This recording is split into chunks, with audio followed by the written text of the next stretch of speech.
I will start by introducing myself. My name is Donna McSkimming. I am the Regional Program Manager for Asia for Oxfam, and I'm also currently Interim Head of Strategy and Impact for Oxfam in Asia. And it is my pleasure to be your moderator for this session, where we will be focusing on resilience, and in particular resilience in a number of different contexts.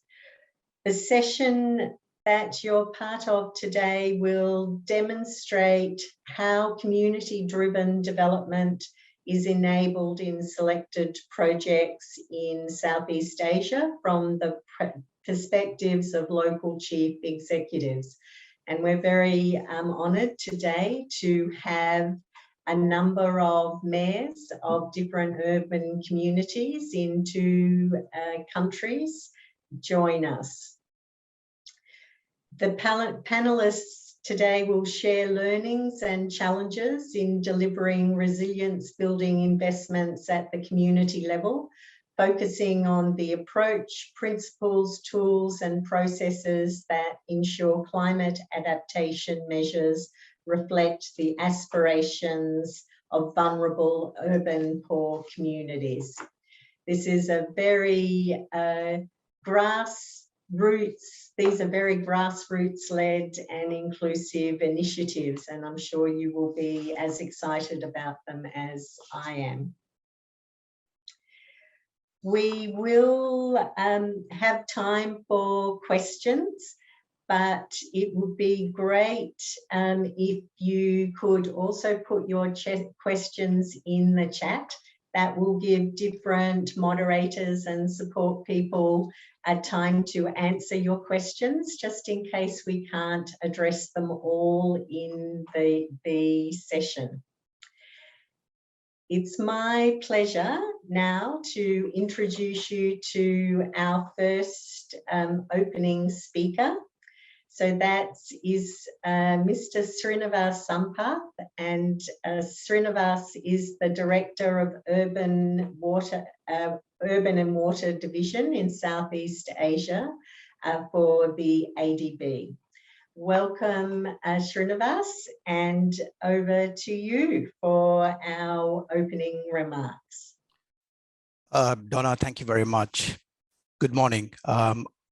I welcome the participants from the national, local governments, international development sector, civil society, private sector and communities from all over the world who are joining us on this COP26 side event organized by ADB's Urban Sector Group, the Urban Resilience Climate Trust Fund, and Oxfam. In particular, I would like to thank the organizers of this roundtable for inviting me to share my opening remarks. What I would like to do is to focus on a few important aspects as to why we are meeting today and what is it that ADB is doing in this space. First and foremost, let me start with the disproportionate impact of climate change on urban poor. Climate change increasingly affects urban poor and further amplifies their existing vulnerabilities across multiple dimensions. It threatens urban poor's access to food, drinking water, healthcare, shelter, livelihood, and many others, and pushing them into deeper poverty. And sadly, with the pandemic that's been spread all over the world, this has further aggravated the situation for urban poor. Therefore, it's even more important now and urgent to enhance the adaptive capacity and resilience of poor communities and countries. So what is it that we could do, locally led adaptation and community resilience, that we are looking at? First and foremost, communities are at the front lines for climate change impact. How do we then ensure as policymakers and practitioners that climate investment address their challenges and reflect their aspirations? What are the roles cities and local leaders who are present today would be able to address that? I do hope that you will take an opportunity and deliberate on this further today. A key aspect here is that locally led adaptation is a success factor in achieving and addressing urban poor vulnerabilities. It is not simply about delivering adaptation benefit at the local level or getting local people to participate in the project. That's given. It is where local actors and communities have decision-making power in planning, implementing, and monitoring and evaluation of adaptation action. That's really where you're going to move the needle, and that's really where we need to transition to. In this context, what ADB has been doing, let me just mention briefly a few things that ADB has been working on, which probably will help you establish a good backdrop into the discussion that we'll have. In the face of climate change challenges, like many other development partners and multilateral banks, ADB has ensured a holistic approach to enhancing adaptation and resilience, especially the urban poor and vulnerable. And it is very clearly articulated and stated in ADB's Strategy 2030. This strategy actually drives ADB's ambitious climate finance targets of ensuring at least 75% of ADB's total ADB operation would support climate actions, and ADB's own climate finance resources would reach at least 80 billion by 2030. Further, recent initiatives and announcements prior to and during the COP26 in Glasgow last week have further upped the ante on this fight against climate change. As ADB's president very rightly remarked that the fight against climate change would be won or lost in Asia-Pacific region. The urban poor and the vulnerable in this region are really on the front line of that battle. And that's really the client that we are talking about in today's discussion. ADB continues to promote community-driven resilience approach towards its work in Southeast Asia, particularly where most of the organizers and today's participants are going to be. So I'll focus my remarks to that region. This we do working with partnership with our developing member countries, clients, and other development partners like those who are present today and the civil society organization. We clearly recognize the importance of ensuring climate financing that addresses or responds to local priorities. For example, in contribution with the UK government, we will be implementing the Community Resilience Partnership Program, which is a platform for financing partners, global think tanks, and communities and development organizations to come together to support adaptation and resilience at the community level. We have been at the forefront of actually working on climate resilience work way back for almost 7 years now through the Urban Climate Change Resilient Trust Fund, which consists of 150 million contribution from the UK government, the Swiss government, and the Rockefeller Foundation to support numerous community-led projects in Indonesia, Philippines, and Vietnam.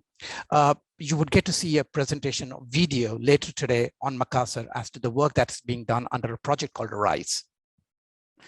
Delivering successful community-driven resilient initiatives requires a lot of coordination across all government levels, access to finance, setting up institutional networks, capacity development and awareness building.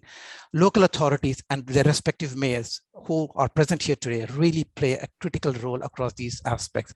And I do hope as leaders of the urban areas, mayors and local authorities would really be able to push this agenda further. You will also hear later during the day the sessions from Philippines and Indonesia about the learnings and challenges in the resilience building investment that really drive and reflect the aspirations of the vulnerable and poor community. So finally, ladies and gentlemen, on behalf of the organizations, once again, let me welcome all of you to this roundtable. I'm really looking forward to today's discussion leading to concrete actions that will help urban poor and the climate change vulnerability at the heart of urban investment in Southeast Asia. Thank you for your attention. Thank you, Srinivas, particularly for that thought-packed and issue-packed introduction to the session and the topic, the work that ADB and partners are doing. It's much appreciated. We're going to give you now a taste of some of the work itself via a short video. So if we can move now to the video. This video will show you some of the projects to be discussed in Del Carmen.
Great, thank you. So that's to stimulate your senses for the discussion. We now want to find out a little bit about where you have come from. So we're going to launch a poll. It's very simple for you. The first question is just about the type of organisation that you represent. So you may only pick one answer. Just click on your screen and just give us an example of if you come from local government, national government, representing a community or a civil society organisation, or academia, researcher, or private sector or business. Just to get a sense of our audience. And we have 33 of 42 people, so 34 responding. Just give a few more seconds for others to respond. Looks like we have good representation from financing institutions.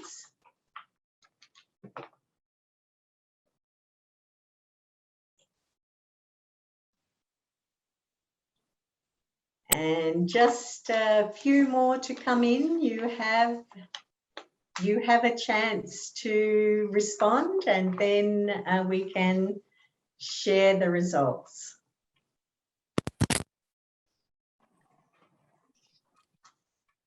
And so what you can see, we have a nice representation. Good to see so many of our financing institutions represented, but as well as private sector, civil society organisations, local government. Welcome everyone, and national governments. Great to have you as part of this session.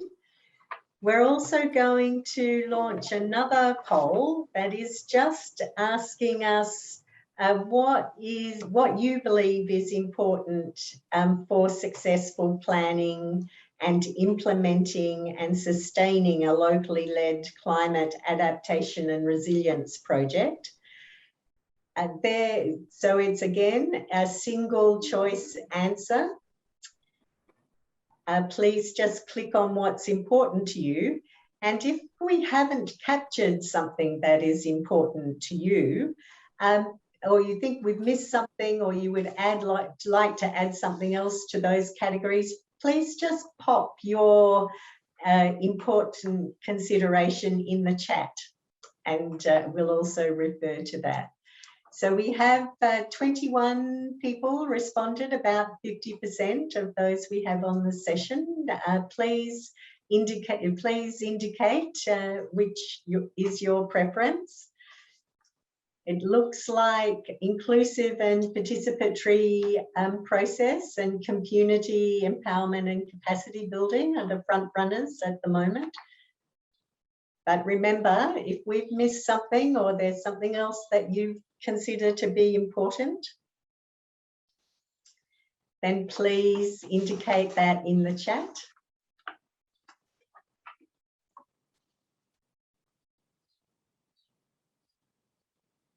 And we have 33 of our 45. Let's give it about 10 more seconds to see how it's tracking.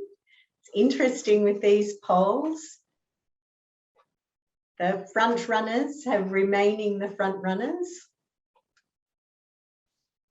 with a very strong focus here on community empowerment and inclusive and participatory processes, but also a few votes for community climate risk and vulnerability assessments and linking to urban plans and programs. Very, very interesting.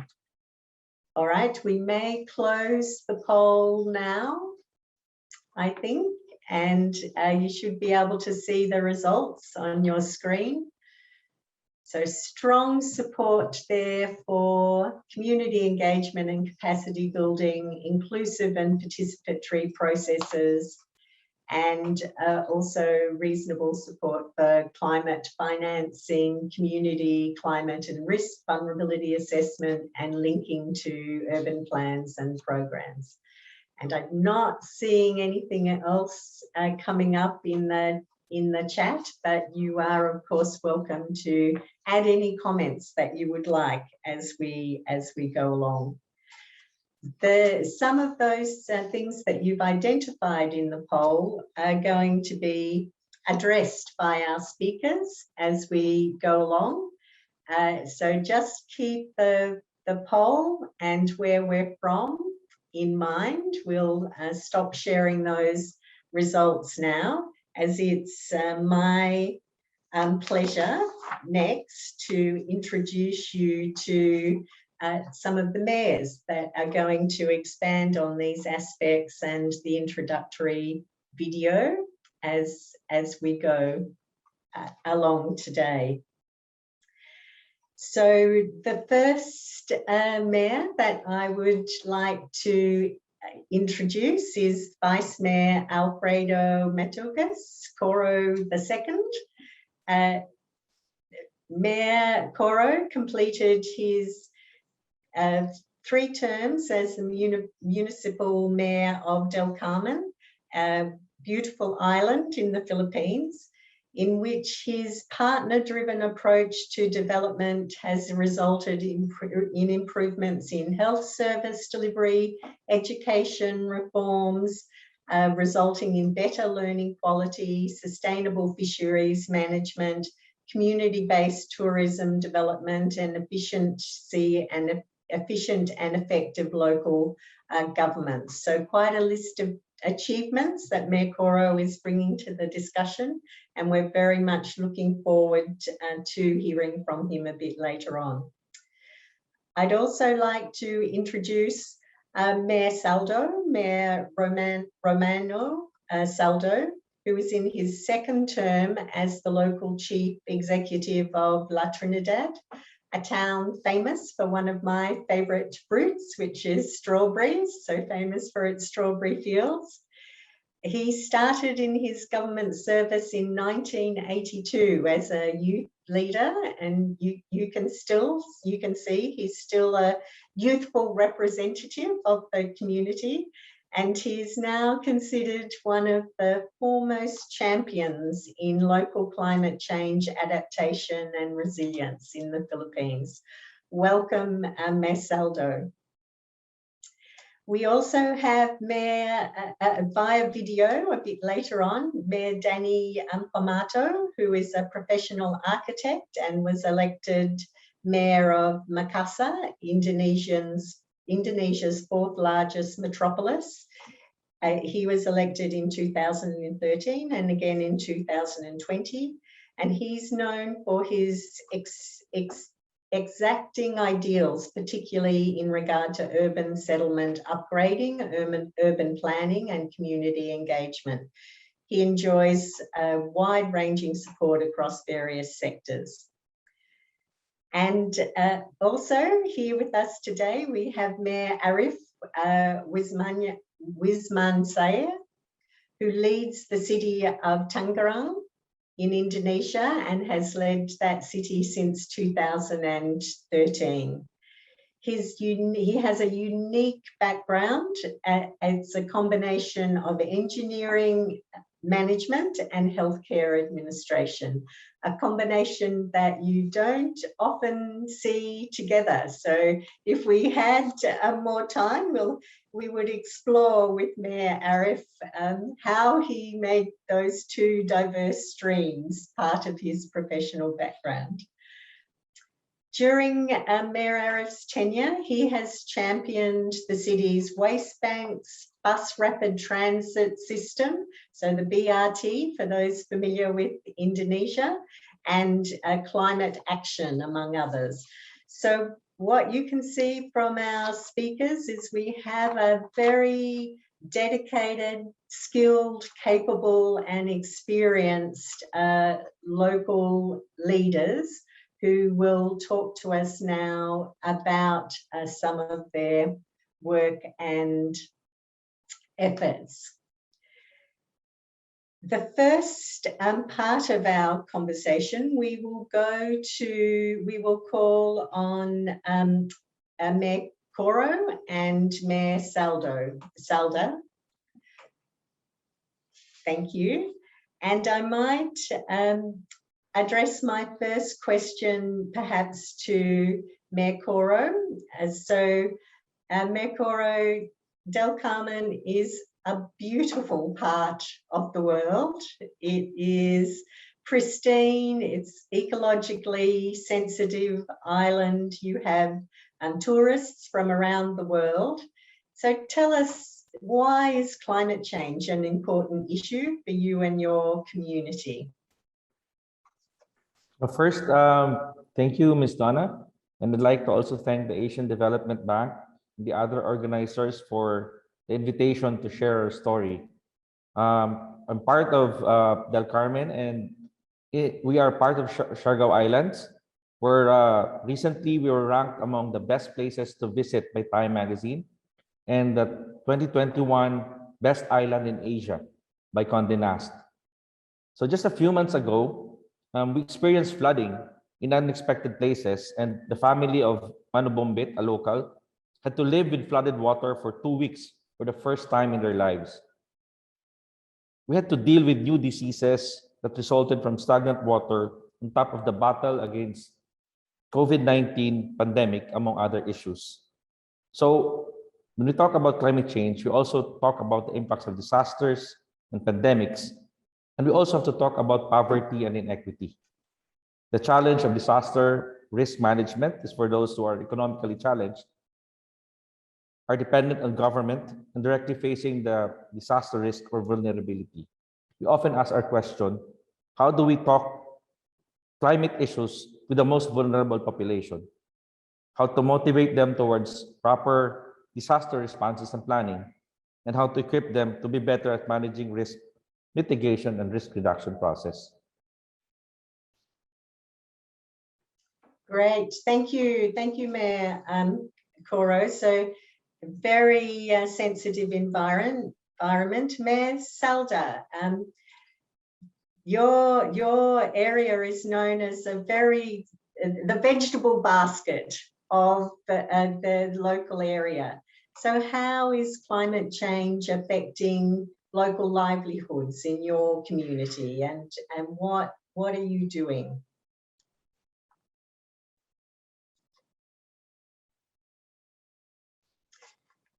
You're on mute there, Pak.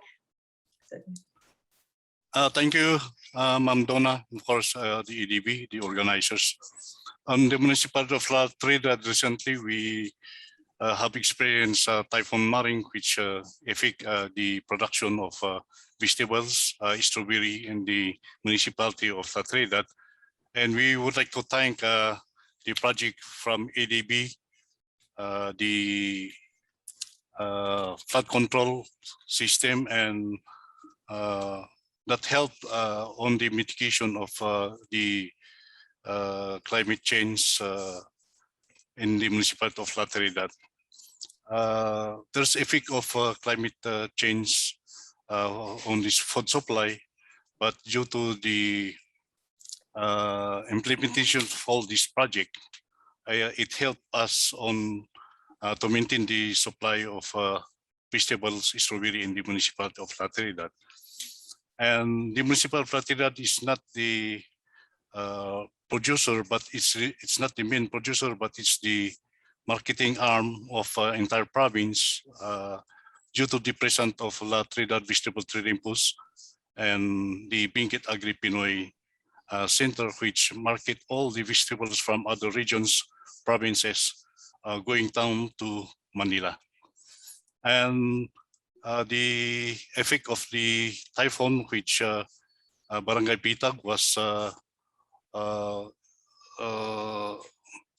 entire Barangay Pitag was unflooded due to the project of the EDB. It helped a lot. After 1 hour, after 24 hours, flood was already drained. So we would like to thank the project of the EDB for the flood control.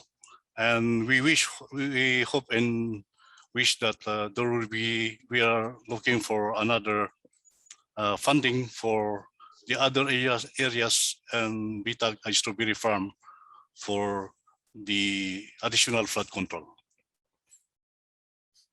Thank you, Mayor Salda. That you've given us, I think, a great example of how a small, well-planned initiatives can really benefit the community. Just very quickly, Mayor Koro, would you like to share one of the initiatives that that has taken place in your community that's addressing some of the challenges that you can see? So how your community-led project is tackling climate change and ensuring resilience going forward? Oh, thank you again, Ms. Donna.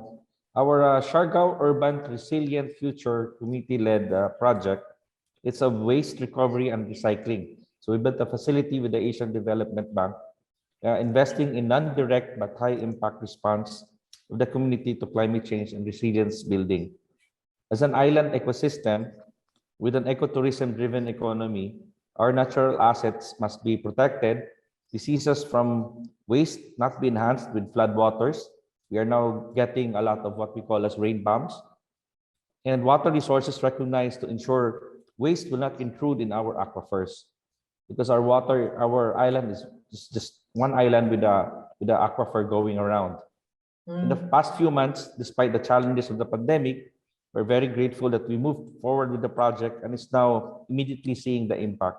To share with everyone, our barangays have been our villages, as we call it in the Philippines, has been very aggressive in supporting the program, that all of our 20 villages have their own materials recovery facility to complement our recycling facility.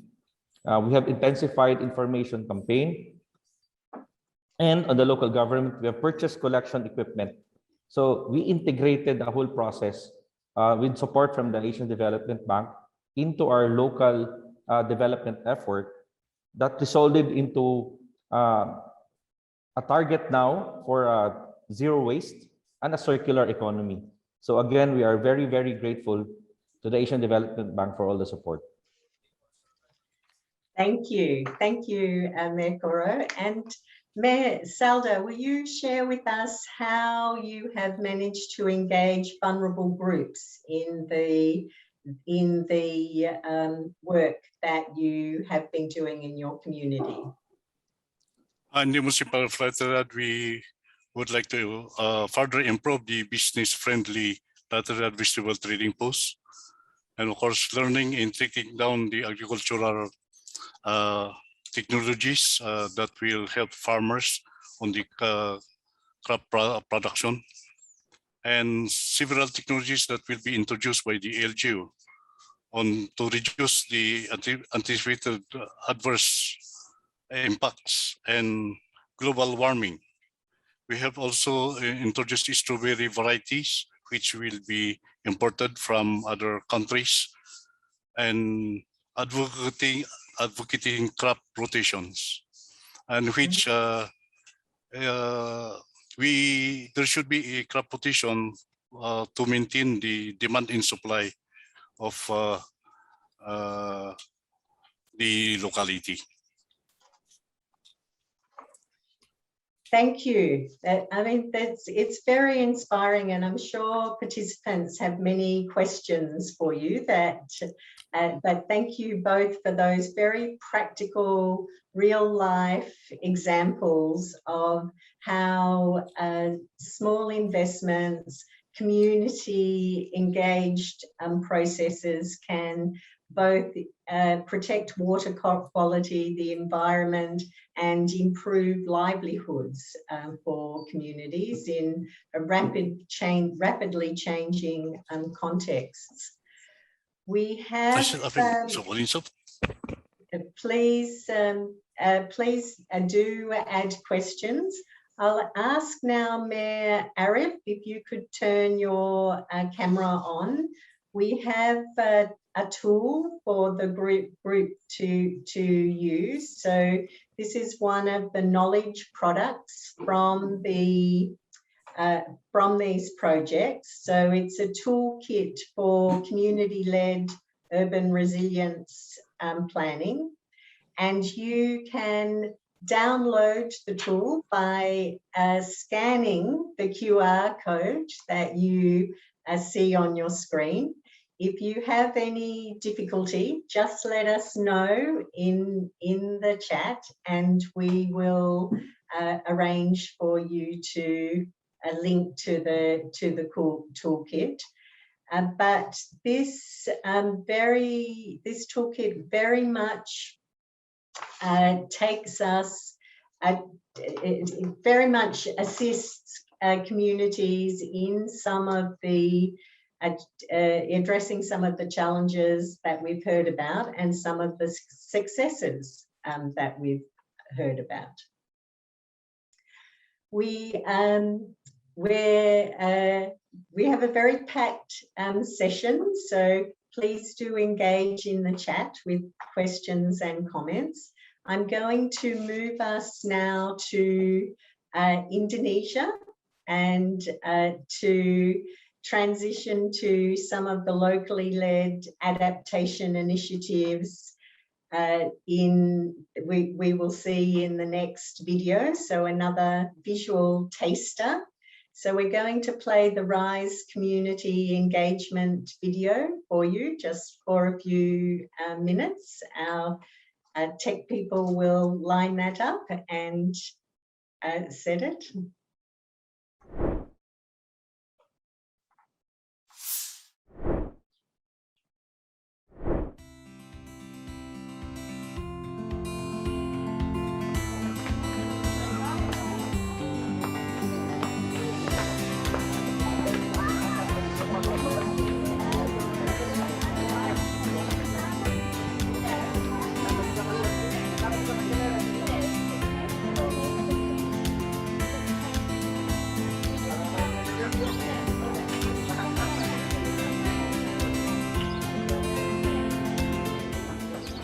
Penderita tentang apa perbaikan lingkungan,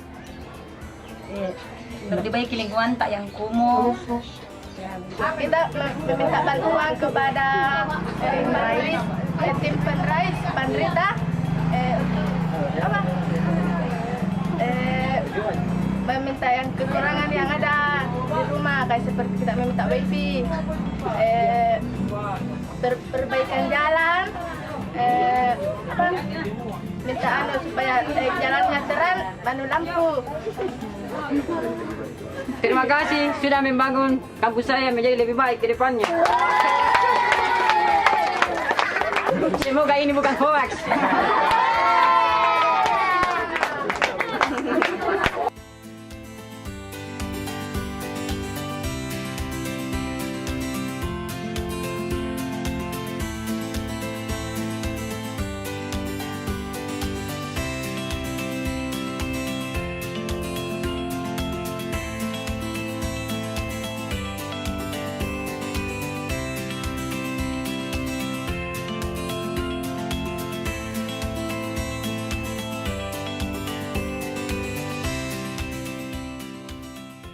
Tadi sudah pergi mengukur untuk tempat baku lumat, terus sama septic tank dengan rawa buatannya, sudah dipilih semi dia apa tandanya.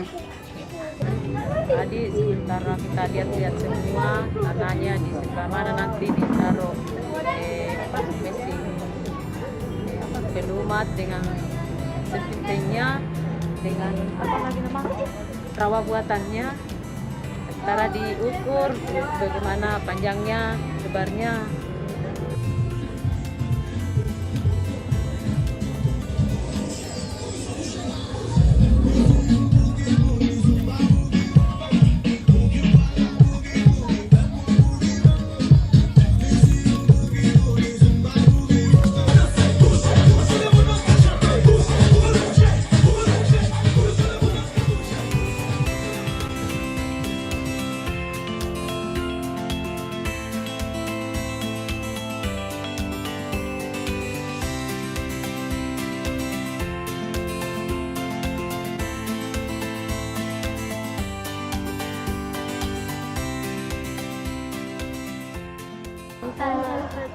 Satu orang.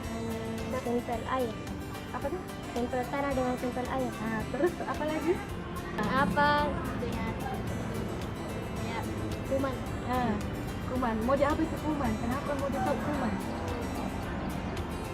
Karena Bisa bikin orang sakit. oh, di mana itu kuman biasa? Di tanah. Rita Monolengga. Kita menelengga. Bandita Monolengga.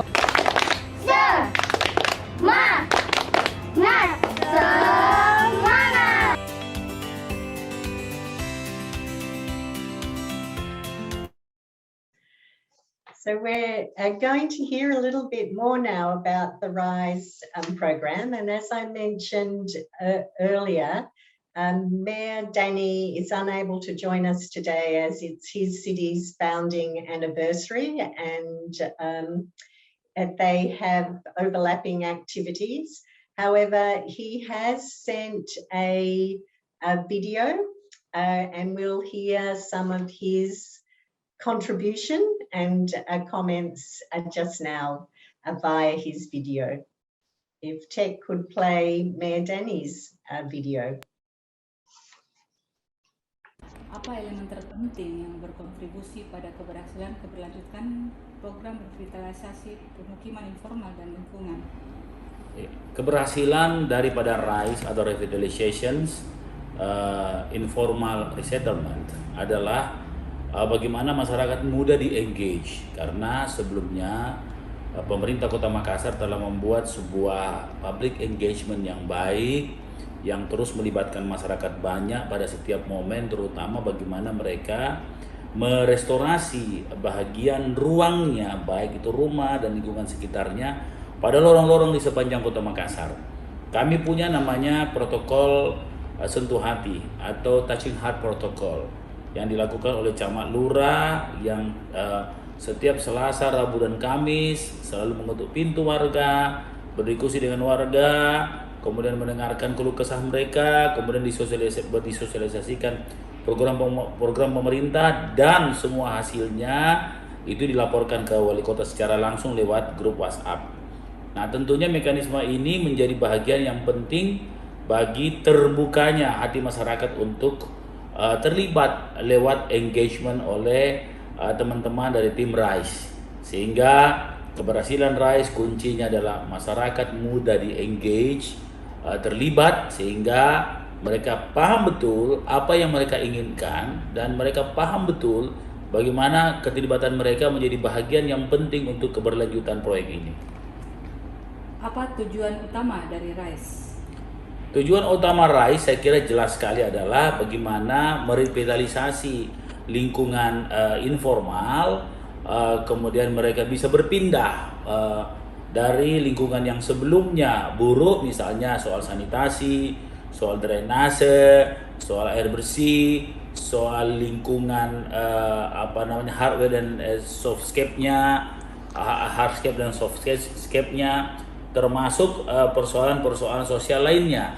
Nah, dengan berpindahnya mereka ke arah yang lebih baik, maka terbuktilah bahwa ruang membentuk perilaku, perilaku membentuk ruang, dan kemudian ditambah dengan bagaimana mereka dilibatkan dalam kebangkitan ekonomi mikro, dalam hal ini adalah UMKM, menyebabkan ruang-ruang itu lebih produktif sehingga masyarakat lebih sejahtera. Apa tantangan dari RISE? Tantangan dari RISE, program RISE adalah keberlanjutan, karena selayaknya RISE ini harus betul-betul sustainability-nya terjamin. Sehingga RISE harus dijadikan sebuah program yang masuk dalam perda, sehingga siapapun pimpinannya ini harus terus berlanjut. Unsur politik adalah faktor yang paling dominan yang sangat membahayakan keberlangsungan dari RISE. RISE adalah program yang luar biasa sekali, berkolaborasi dengan teman-teman dari Australia, dalam hal ini lewat Kedutaan Besar Australia, dalam ini Konsulat Jenderal Australia, dengan Monash University dan kawan-kawan, tentunya menjadi bahagian yang sangat diharapkan untuk tuntas, berkelanjutan, dan terus ditularkan di tempat-tempat yang lain di Kota Makassar. Sebagai seorang arsitek dan perencana kota terkemuka, apa saran Anda tentang bagaimana adaptasi yang dipimpin secara lokal dapat diintegrasikan ke dalam rencana kota dan skema investasi? Yang jelas adalah sesuatu yang terencana dengan baik tentunya akan bisa masuk dalam program-program visi misi dari wali kota, yang tentunya seluruh wali kota atau seluruh pimpinan daerah menginginkan kotanya baik. Nah, RISE adalah bagian yang sangat membantu pemerintah Kota Makassar karena betul-betul menjadi bagian yang penting dari perbaikan ruang di Kota Makassar, terutama di slum area. Nah, wilayah-wilayah slum inilah disentuh secara ruang, disentuh secara sosial, disentuh secara ekonomi lewat engagement langsung ke masyarakat, sehingga masyarakat paham betul bagaimana mereka berpindah ke arah yang lebih baik, baik dari perubahan ruang, kemudian perubahan ekonomi, dan perubahan perilaku yang ada di situ. Sehingga tentunya investasi atau skema-skema investasi, khususnya dalam investasi hal-hal yang seperti RISE inilah sangat dibutuhkan, karena misalnya dalam hal air bersih misalnya, nah misalnya dalam jalan dan jembatan drainase misalnya. Nah, sehingga saya kira RISE ini akan bisa lebih memudahkan investasi-investasi, terutama dalam investasi utilitas untuk Kota Makassar ini, karena di samping volume pengembangannya bertambah karena perbaikan ruang ini, sehingga ruang-ruang ini menjadi produktif. Begitupun dengan investasi-investasi ekonomi lainnya.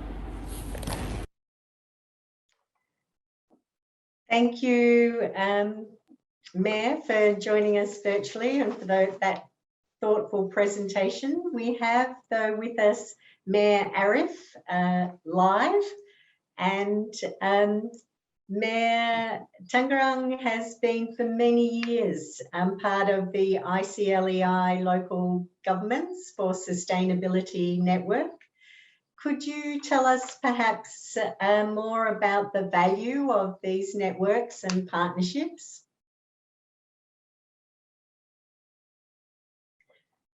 You're on mute, Mayor. We don't have sound. Okay, good morning, everyone. Can you hear me, though, Ms. Dana? Yes, we can hear you great. now. Thank you, Mayor Arif. Thank you so much. Appreciate it. Well, it's an honor to share with this event, though. Regarding I call it ICLEI, or you mentioned like ICLEI.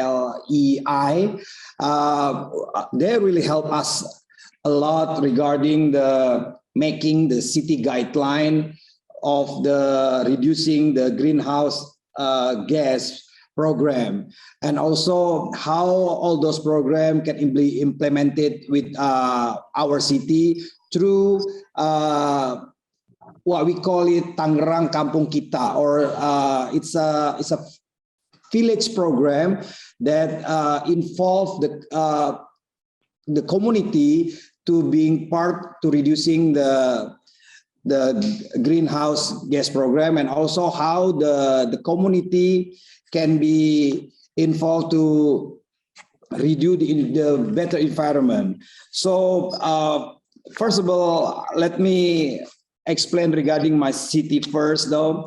Well, the Tangerang city has an area is almost 164 kilometers square, where is the Soekarno-Hatta Airport, which is the biggest airport in Indonesia, is in my city. We have almost 1.9 million population. The area is mostly in the lowlands, so we have a lot of potential for a flood disaster in rainy season. However, some awards have been achieved in environmental management. There is the Adipura and Adipura Kencana Award as a clean, beautiful, and committed to sustainable environment. So the commitment in environment management, it's also guideline by the ICLEI,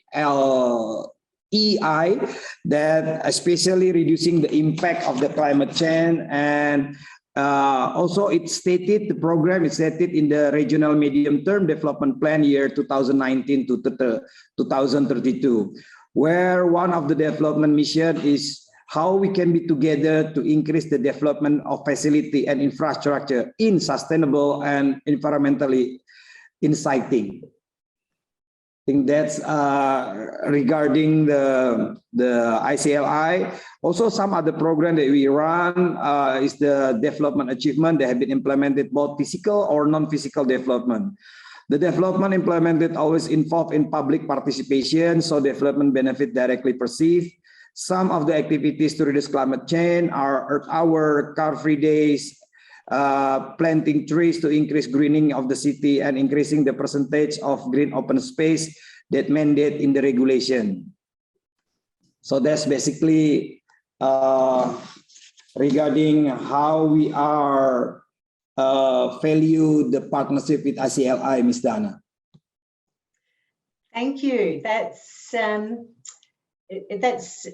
very interesting, and also I'm really interested to hear, we've heard about your mitigation and adaptation targets for the Climate Village program, but what made the city and the community embark on this, and what kind of measures are you implementing? Okay, sure. Let me show you some slide. Nomor 5. Okay, well, these are the activities that being done. The slide described that how the community involved the implementation. We develop what we call Kampung Kita program, where in every village or kampung, they have the local wisdom to develop based on a joint agreement in improving the physical and social and economic condition of the environment. For example, there are called Markisa Village, Talas Village, Lampion Village, Innovation Village, and many more of the village are unique and describing leading activities to overcome the impact of climate change. Tangerang City nowadays also develop a Kampung Iklim program that currently achieve almost 240 kampungs or village involved in this program. All activities in reducing the impact of climate change have been inventorized routinely. So by doing GHG emission inventory in the Science Smart application developed by the Ministry of Environment and Forestry, the government of Tangerang municipality routinely entering data in the Science Smart application and reporting to the government of Batam in order to achieve the regional action plan to reducing the greenhouse gas emission. So these are some of the measurement that we do, how the Kampung Iklim program can recover the environment in the village area. Wow, it's very inspiring and innovative, the work that you're doing, and I think across the different communities that we've looked at today, it's really interesting to see the diversity of approaches, how they're very context specific, how they're addressing real challenges in the community now, and how important community engagement and participation has been. Thank you, Mayor Arif. Thank you so much, Ms. Dana. It's an honor, though. Yes, it's really, really great work that we're seeing. I'll ask our other mayors now to come just to turn their cameras off. I'm going to combine now, as we're tight on time, I'm going to combine now our Q&A session. Perhaps starting with our mayors, do you have any questions for each other or any comments from each other looking at the work in the different communities? Is there anything that resonates for each of you from what you've heard from our mayors? And just as we're doing that, I'll ask our audience also to think of any questions they have, either by raising their hand. It could be to any of the mayors or to the panel in general, or to put your questions in the chat. Ms. Donna, if I may. Please go ahead, Mayor Koro. Again, a pleasant morning to everyone. Just a comment and an observation on what the different, regardless of our countries, wherever we are in Southeast Asia, we value much of the wisdom of the communities that we serve. So as a call upon our funders and to our donors and to our investors, we would like, if it's possible, that everybody shares the science of the impacts of climate change. And in the process, we also respect the wisdom of the communities about how they would like to address the climate risk that they are seeing. And hopefully, the investments in return would really reflect the aspirations of the urban poor as part of our communities. So with that, again, hopefully everybody sees that there's much wisdom in the experts as much as there is in our communities. Yes. Thank you. Yeah. I so felt that to see in the last video, the children and the community taking water and soil measurements. So really practicing citizen science, how empowering that is in communities to be able to monitor their own environmental health and to report on that. Thank you, Mayor Koro, for reminding us of that. And Mayor Salda and Mayor Arif.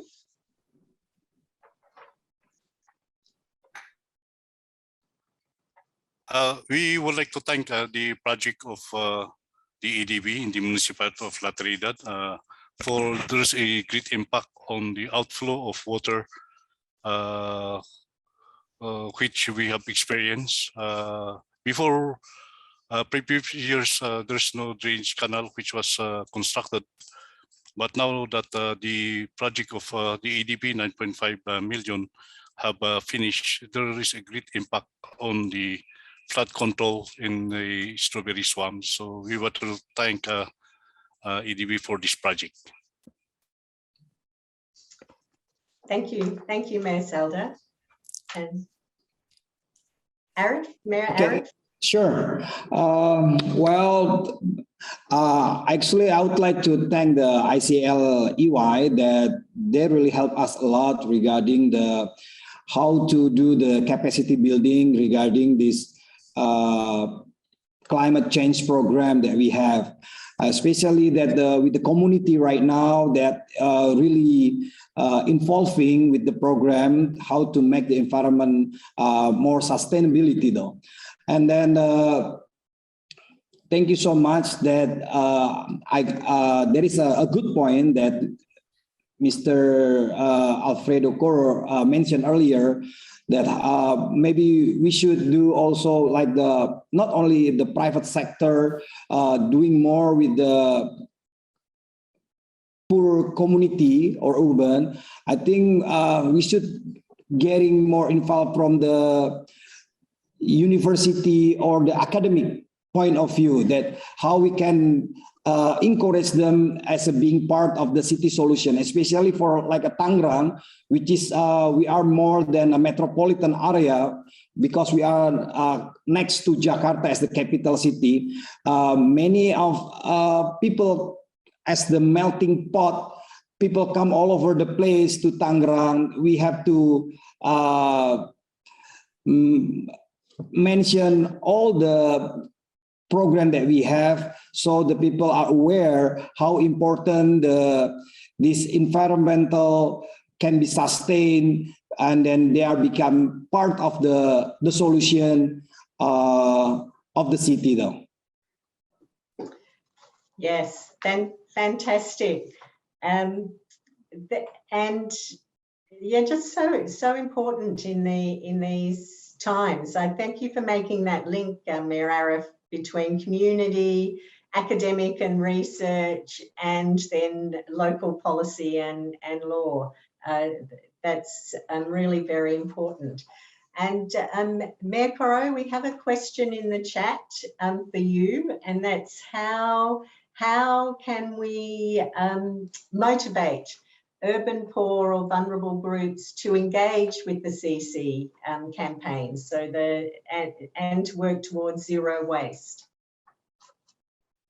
In our experience, what we did was to engage them to understand first the social determinants that would impact the way they would live their lives and how climate change would impact the way they're living their life right now. So we were trying to get their trust. The process of which is to understand how much, let's say, climate change would impact health costs, how will climate change impact education costs. We have island communities, which means when they go to school, they have to take a boat to take senior high school. So by understanding all of these factors and incorporating it in the development process, they get to air all these issues, why the decisions they do. And when they become part of the decision-making process, they now understand that, it's not easy to make a boat and just, put children there and transfer them to the other islands so that they can go to school. There are other risks that are involved. But with them understanding the science behind it, they become more engaged. And in our experience, when they become engaged, like in the project that we do right now with the Asian Development Bank, the reaction was extraordinary. Before we had a hard time convincing them to even make their own materials recovery facility. But in the process of engaging for this particular project, wherein we have a recovery facility, they really made an effort to make their own materials recovery facility. And in their own village, they are now making an effort to have zero waste. Because they understand that climate change is not just about rising sea levels and about droughts and typhoons, but how does waste relate to their lives, especially in urban communities?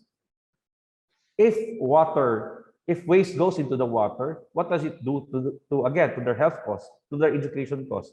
If your children will get sick, if you have to buy water, every time you try to drink water, you have to spend for it that much, then it impacts the way you live. So I hope Mr. Chu appreciates the idea of engaging holistically, not just in a singular way of talking to your communities, but holistically understanding where they're coming from. And that's why there is a need for us to understand the wisdom of our communities. Thank you, Mayor Coro. Now we're very close to time. There are still a few more questions in the chat, but we need to move now to our closing remarks. So I'm going to call on Sybil Buckman, so the Deputy Head of Cooperation for the Swiss Embassy in Hanoi, to try to sum this up. But Mayor Arif, and there are a couple of questions in the chat for you. You may perhaps respond in the chat.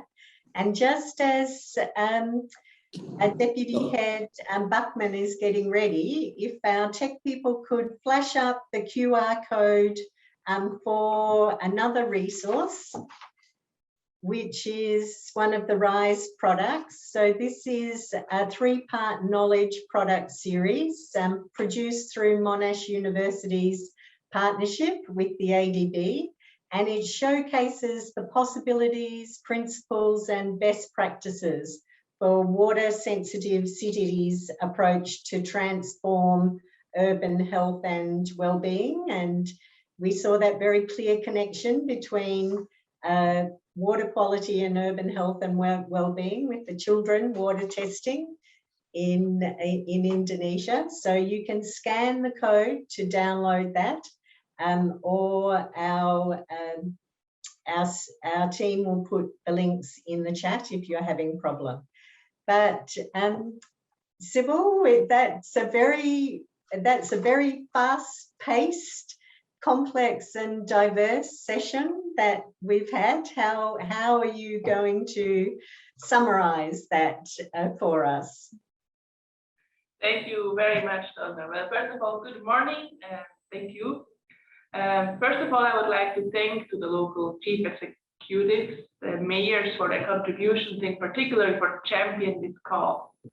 You ensure that climate investment reflects the aspirations of the urban poor, and your contributions have well illustrated the interesting example of community-led adaptation. While your cities are dealing with the impact of climate change at the local level, you are also addressing core issues of poverty at the same time. I think this was very well shown in the videos and also in the examples and the stories you were telling us. It is clear that the poor or the most vulnerable must be involved in decision-making. And vulnerable groups live often in areas exposed to climate change and therefore need to be considered especially. In other words, cities need to use iterative and participatory approaches to include these views. For example, by involving these vulnerable communities into formal or also informal planning approaches. Let me also give a few words from a donor's perspective. For us, it is important more generally that climate investments reflect good practices. It's important that for the sustainability of community-led adaptation projects, that the following three key factors are considered. Firstly, a multiple stakeholder engagement needs to be created from the outset. One has to employ an iterative shared learning dialogue process, which sparks critical debate and encourages a broad range of perspectives over time. I think this was also shown in the example we have seen. Secondly, it is also important to link the current problems in a city to longer-term climate change resilience challenges through dialogue and participative planning exercise. Thirdly, the commitment, capacity, and support from higher levels of government are crucial factors impacting upon a city's ability to conceptualize and take forward climate resilience planning and implementation. Finally, to conclude, I would also like to address other donors and financing institutions, as we have seen in the poll that many financing institutions are participants today. I find it important that we, and in particular you, the financiers, consider these stories and lessons learned. We must seek funding not only to build the capacities of the national level, of the top of the government, but also for these participatory and inclusive approaches in community-based adaptation projects. We must invest in capacities of local governments and communities in designing and implementing such projects. In the end, it's the individual person who will benefit from such projects, and thus it's important that also the most vulnerable are considered, or that especially the most vulnerable are considered. Well, thank you very much. That was very brief. Attempt to summarize a bit, and I give it back to you. And thanks to all the participants and good health to everyone. Thank you, and well done for being both brief and insightful. So I'm just going to ask everyone now perhaps to turn their cameras on and wave or clap for our speakers and all of the people who have made this session possible. I think it's going, if we can just acknowledge the extraordinary work of these communities and these mayors, that's only been as possible with support from support in terms of resources, funds, experiences in many different contexts.